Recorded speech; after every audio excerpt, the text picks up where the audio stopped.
বিমানবন্দর স্টেশন থেকে চট্টগ্রাম যাওয়ার জন্য ট্রেনে ওঠেন। সে গতকাল 25/7/2025 তারিখ ট্রেনে ওঠেন।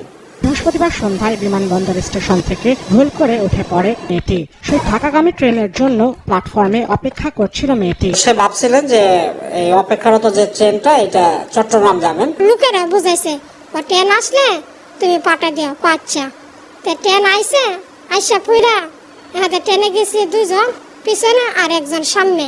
জঙ্গলে নিয়ে সেরা আমার নির্যাতন করছে।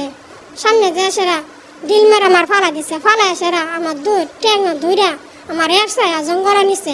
এই ভিকটিমকে প্রথমে দুলাল মিয়া ধর্ষণ করেন। তাকে তারা নিয়ে যায় মদন মিয়ার কাঠ বাগানে।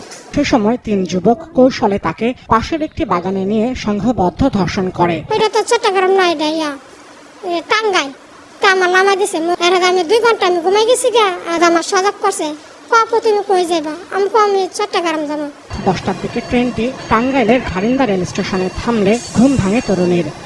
আমি সরল পায়া আমি গেছি গা ট্রেনে উঠতে। ভুল গন্তব্যে আসার বিষয়টি বুঝতে পেরে ট্রেন থেকে নেমে যায় সে। ঢাকা থেকে তরুণীর যাওয়ার কথা ছিল চট্টগ্রামে। বলে যে আপনি তো এখানে ট্রেন পাবেন না, চলেন আপনি বাসে তুলে দেয়।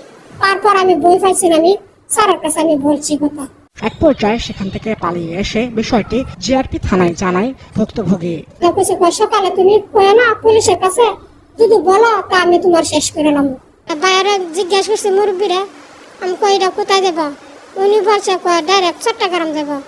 এরা বলতেছে আমারও মা বোন আছে, তোমারও মা বোন আছে, বলো তোমার কি হয়েছে? আমি কই কিছু হয়েছে না, আমি বলে আমি দিচ্ছি। এগুলা মানুষ ব্যবসা করে, এর কাছে আমি বসে রয়েছি। ফুসলে আবার রূপু মিয়ার বাড়িতে নিয়ে যায়। রূপু মিয়ার বাড়িতে নিয়ে যেয়ে সজীব এবং রূপু মিয়া পুনরায় আবার তাকে ভয়ভীতি দেখিয়ে তাকে আবার দর্শন করে পালাক্রমে।